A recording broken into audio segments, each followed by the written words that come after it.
Class 10th की exercise 1.4 का question number 3 है हमारे सामने। ये लास्ट क्वेश्चन है एक्सरसाइज का। इसमें क्या कह रहा है, the following real numbers have decimal expansion as given below. Real numbers का हमें डेसिमल एक्सपेंशन नीचे दे रखा है, ठीक है, 1 से लेके 3rd तक।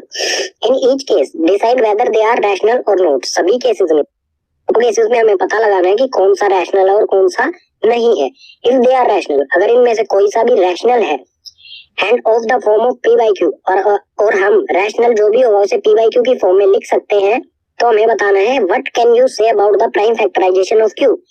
तो क्यू जो है डिनोमिनेटर में पी बाई क्यू की फॉर्म में लिखेंगे, तो क्यू जो होगा डिनोमिनेटर वो किस फॉर्म में होगा, ठीक है। क्यू के बारे में हम क्या कह सकते हैं, तो फर्स्ट से शुरू करते हैं।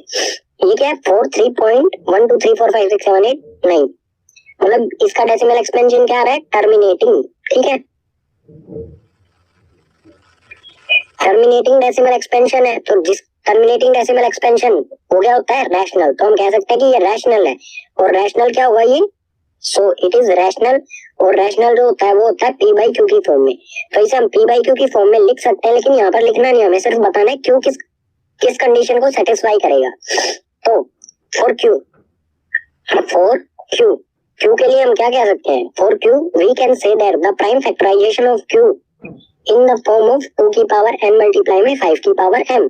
थ्योरम 1.5, 1.6 और 1.7 के अकॉर्डिंग जब भी क्यू कोई टर्मिनेटिंग डेसिमल एक्सपेंशन होता है तो क्यू किस फॉर्म में होता है, 2 की पावर n मल्टीप्लाई में 5 की पावर m की फॉर्म में होता है, ठीक है। तो इसका डेसिमल एक्सपेंशन है टर्मिनेटिंग। ये एक रैशनल नंबर है जिसे हम पी बाई क्यू की फॉर्म में लिख सकते हैं। और क्यू कैसा होगा, क्यू किस फॉर्म में होगा, 2 की पावर n मल्टीप्लाई में 5 की पावर m की फॉर्म में होगा। हमें यही बताना है, ठीक है। इसी तरह से सेकंड को देखते हैं, 0.120111, मतलब ये क्या डॉट डॉट डॉट लगा है, तो ये क्या है, इरेशनल, ठीक है। हमें सिर्फ ये हो गया हमारा सेकंड जो है इरेशनल। हमें सिर्फ किसका बताना है, रैशनल नंबर्स का बताना है। तो इसका तो हमें कुछ बताना ही नहीं होगा, पी बाई क्यू की फॉर्म में से हम लिख नहीं सकते हैं, तो इसके लिए हमें नहीं बताना है। अब आते हैं थर्ड पर। थर्ड है 43.12345678 के ऊपर लगा है बार, ठीक है।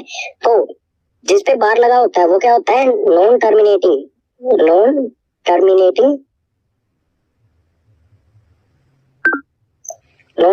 रिपीटिंग। और नॉन टर्मिनेटिंग रिपीटिंग जो होता है वो होता है रैशनल, ठीक है। तो थर्ड हमारा है रैशनल, तो हम इसको भी पी बाई क्यू की फॉर्म में लिख सकते हैं।